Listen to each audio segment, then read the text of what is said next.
Hi all, welcome to LLC academy. ഇന്ന് Indian penal code എന്ന സബ്ജക്റ്റിൽ അബറ്റ്മെന്റ് എന്ന ഹെഡാണ് നാം പഠിക്കുന്നത്. IPSCയുടെ 5th ചാപ്റ്ററിലാണ് അബറ്റ്മെന്റിനെ കുറിച്ച് പറയുന്നത്. സെക്ഷൻ 107 ആണ് അബറ്റ്മെന്റ് ഓഫ് എ തിങ്ങിനെ കുറിച്ച് പ്രതിപാദിക്കുന്നത്. ഒരു കാര്യത്തിലേക്ക് മറ്റൊരാളെ നയിക്കുക, അത്രയേ ഉള്ളൂ. The instigation of a person to do an act in a certain way or aid given by some person to another, either of his own accord or under instigation in doing an act which is an offense. വലിയ definition ഒന്നും കണ്ട് tension ആവണ്ട. Instigate ചെയ്യുക ഒരു പേഴ്സണെ ഒരു act ചെയ്യാൻ വേണ്ടിയിട്ട്, അല്ലെങ്കിൽ മറ്റൊരു രീതിയിൽ ഒരു കാര്യം ചെയ്യാൻ വേണ്ടി ഒരാളെ പ്രേരിപ്പിക്കുക.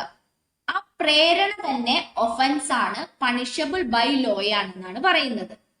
അങ്ങനെ ഒരു ഒഫൻസ് നടത്താൻ, അബറ്റ്മെന്റ് നടത്താൻ വേണ്ടിയിട്ടുള്ള ഇൻസ്റ്റിഗേഷൻസ് എന്ന് പറയുന്നത്, കണ്ടീഷൻസ് എന്ന് പറയുന്നത് ഇൻസ്റ്റിഗേറ്റ് എ പേഴ്സൺ ആണ്. ഒരാളെ ഇൻസ്റ്റിഗേറ്റ് ചെയ്യുക, അതിലേക്ക് തള്ളിവിടുക എന്ന് പറയില്ലേ, ടു കമ്മിറ്റ് ആൻ ഒഫൻസ്, ഒരു ഒഫൻസ് കമ്മിറ്റ് ചെയ്യാൻ ഇൻസ്റ്റിഗേറ്റ് ചെയ്യുക. രണ്ടാമത്തേത് engages with one or more person in a conspiracy to commit an offence. രണ്ടാമത്തേത് ഒരു ഒഫൻസ് നടത്തുന്നതിന് വേണ്ടിയിട്ട് മറ്റൊരാളുമായിട്ടോ അല്ലെങ്കിൽ ഒന്നിൽ കൂടുതൽ ആളുകളുമായിട്ടോ ഒരു ഗൂഢാലോചന നടത്തുക, കോൺസ്പിറസി നടത്തുക. അതും എന്താണ്? അബറ്റ്മെന്റ് ഓഫ് ദ ഒഫൻസ് ആണ്. അബറ്റ്മെന്റ് എന്ന ഹെഡ് പ്രകാരം ശിക്ഷിക്കപ്പെടുന്ന ഒഫൻസ് ആണ്. മൂന്നാമത് intentionally aid a person by any act or illegal omission to commit an offence. ഒരാളെ ഇന്റൻഷനലി ബോധപൂർവമായിട്ട് നയിക്കുകയാണ് ഒരു കുറ്റം ചെയ്യുന്നതിന് വേണ്ടിയിട്ട്, അല്ലെങ്കിൽ ചെയ്യേണ്ട ഒരു കാര്യം ചെയ്യാണ്ടിരിക്കാൻ വേണ്ടിയിട്ട് എന്താണ്, ബോധപൂർവമായി അയാളെ അതിലേക്ക് നയിക്കുന്ന, അതിലേക്ക് സഹായിക്കുന്ന, അത് ചെയ്യുന്നതിന് വേണ്ടി സഹായിക്കുന്ന പ്രവർത്തികളൊക്കെ ഈ അബറ്റ്മെന്റിന്റെ എസെൻഷ്യൽസ് ആണ്. A person who by willful misrepresentation or by willful concealment of a material fact which he is bound to disclose. അതായത് ഒരാള് തുറന്നു പറയേണ്ട ഒരു കാര്യം, മറ്റുള്ളവരിലേക്ക് കൺവേ ചെയ്യേണ്ട ഒരു കാര്യം ബോധപൂർവമായി അത് ഒളിച്ചു വെക്കുകയോ കൺസീൽ ചെയ്യുകയോ അല്ലെങ്കിൽ തെറ്റിദ്ധരിപ്പിച്ച് ആളുകളോട് പ്രചരിപ്പിക്കുകയോ ചെയ്യുകയാണ്. അതിന്റെ ഭാഗമായിട്ട് ഒരു ആക്ട് നടത്തുകയാണ്, ഇല്ലീഗൽ ആക്ട് നടത്തുകയാണ്. അതെന്താണ്? ഈ അബറ്റ്മെന്റ് എന്ന ഹെഡിലാണ് വരിക. ഇറ്റ് ഈസ് പണിഷബിൾ എന്നാണ് എക്സ്പ്ലെയിൻ ചെയ്യുന്നത്. എക്സാമ്പിൾ പറയുമ്പോൾ കുറച്ചുകൂടി നിങ്ങൾക്ക് വ്യക്തമാകും. ഒരു പബ്ലിക് ഓഫീസർ സെഡ് എന്ന് പറയുന്ന ഒരു വ്യക്തിയെ അറസ്റ്റ് ചെയ്യാൻ വാറന്റ് കിട്ടിയിട്ട് അറസ്റ്റ് ചെയ്യാൻ വേണ്ടി വരികയാണ്. ആ പ്രദേശത്ത് എന്താണ്, സി എന്ന് പറയുന്ന ആളെ ആണ് ഈ പബ്ലിക് ഓഫീസർ സെഡ് ആണെന്ന് വിചാരിച്ച് തെറ്റിദ്ധരിച്ച് അറസ്റ്റ് ചെയ്യുന്നത്. അവിടെ ബി എന്ന് പറയുന്ന ആള് നിൽക്കുന്നുണ്ട്. അയാൾക്കറിയാം ആരാണ് സെഡ് എന്നും ഇപ്പൊ അറസ്റ്റ് ചെയ്യുന്ന ആളല്ല സെഡ് എന്നുള്ളത്. പക്ഷെ എന്താണ്, അയാൾ ആ കാര്യം തുറന്ന് ആ പബ്ലിക് ഓഫീസറിനോട് അല്ലെങ്കിൽ പോലീസിനോട് തുറന്നു പറയുന്നില്ല.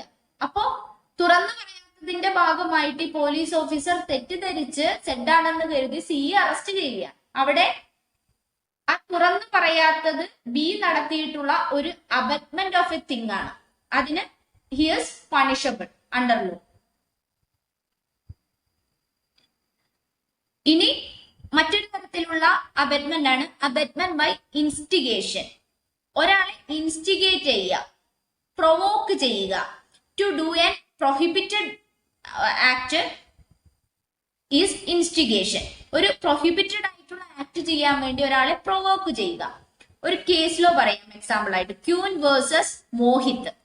അതിൽ സതി എന്ന നിരോധിച്ച ഒരു നിയമമാണ്, ഒരു ആചാരമാണെന്ന് നിങ്ങൾക്ക് എല്ലാവർക്കും അറിയാം. സതി എന്ന് പറയുന്നത് ഭർത്താവ് മരിച്ചാൽ ഭാര്യ ചിതയിൽ ചാടി മരിക്കുക എന്നുള്ളത്. അത് നിരോധിച്ച ഒരു രീതിയാണ് ഇന്ത്യയിൽ. അപ്പോ സതി ആചരിക്കാൻ വേണ്ടി ഒരു സ്ത്രീയെ ഇൻസ്റ്റിഗേറ്റ് ചെയ്തുകൊണ്ടിരിക്കുക. അതെന്താണ്? അബറ്റ്മെന്റ് ബൈ ഇൻസ്റ്റിഗേഷൻ ആണ്. It is punishable under law. Then അടുത്തൊരു അബറ്റ്മെന്റ് ആണ് അബറ്റ്മെന്റ് ബൈ കോൺസ്പിറസി. നേരത്തെ സൂചിപ്പിച്ചു, ഗൂഢാലോചന നടത്താം. An agreement with one or more person to do a legal act by illegal means or to do an illegal act. ഒരു illegal act നടത്തുന്നതിന് വേണ്ടിയിട്ടോ അല്ലെങ്കിൽ legal act illegal വേയിൽ നടത്തുന്നതിന് വേണ്ടിയിട്ടോ ഒന്നിൽ കൂടുതൽ ആളുകളുമായിട്ട് ഗൂഢാലോചന നടത്താൻ എഗ്രിമെന്റ് ഉണ്ടാക്കുക. ലീഗൽ ആക്ട് എന്ന് പറഞ്ഞാൽ നിയമപരമായിട്ടുള്ള കാര്യം, ഇല്ലീഗൽ എന്ന് പറഞ്ഞാൽ നിയമപരമല്ലാത്ത കാര്യം, നിയമം വഴി ശിക്ഷിക്കപ്പെടുന്ന കാര്യങ്ങൾ ചെയ്യാൻ വേണ്ടി എഗ്രിമെന്റ് ഉണ്ടാക്കുക. അതിനൊരു എക്സാമ്പിൾ പറയുന്നുണ്ട്. ഒരു വീട്ടിലെ സർവന്റ് ആയിട്ട് ജോലിക്ക് നിൽക്കുന്ന ആളോട് ഒരു കള്ളൻ പറയുകയാണ്, വൈകുന്നേരത്തിൽ നിങ്ങൾ വാതിൽ തുറന്നിടണം എനിക്ക് കക്കുന്നതിന് വേണ്ടിയിട്ട്. അപ്പൊ ഇവരെ ഗൂഢാലോചനയുടെ ഭാഗമായിട്ട് അയാൾ വാതിൽ തുറന്നിട്ടു, ഇയാൾ കളവ് ചെയ്തു. അപ്പൊ ഇയാളെ അബറ്റ്മെന്റ് ബൈ കോൺസ്പിറസിക്ക് എന്താ ചെയ്യാം, പണിഷ് ചെയ്യാം, ശിക്ഷിക്കാം. അബറ്റ്മെന്റ് ബൈ എയ്ഡ് ഉണ്ട്, ഒരു ഒഫൻസ് നടക്കുന്നതിന് വേണ്ടിയിട്ടുള്ള സഹായങ്ങൾ ചെയ്യാം. അതിനെയാണ് അബറ്റ്മെന്റ് ബൈ എയ്ഡ് എന്ന് പറയുന്നത്. Intentionally render assistant or give aid. അതിനൊരു എക്സാമ്പിൾ പറയാം. Hindu marriage act, Christian marriage act ഒക്കെ പ്രകാരം രണ്ടാം വിവാഹം എന്ന് പറയുന്നത് പണിഷബിൾ ആണ്. ഒരു നിയമപരമായ ഒരു വിവാഹം നിലനിൽക്കെ മറ്റൊരാളെ വിവാഹം കഴിക്കുന്നത് ഒഫൻസ് ആണ്. അതിനെയാണ് ബൈഗമസ് മാരേജ് എന്ന് പറയുന്നത്. ആ ബൈഗമസ് മാരേജ് നടത്തുന്നതിന് വേണ്ടി സഹായിച്ച ഒരു പ്രീസ്റ്റിനെ എന്ത് ചെയ്യാം, അബറ്റ്മെന്റ് ബൈ എയ്ഡിന് ശിക്ഷിക്കാം. അബറ്റ്മെന്റിനുള്ള പണിഷ്മെന്റ് പ്രത്യേകമായിട്ട് IPC പറയുന്നില്ല.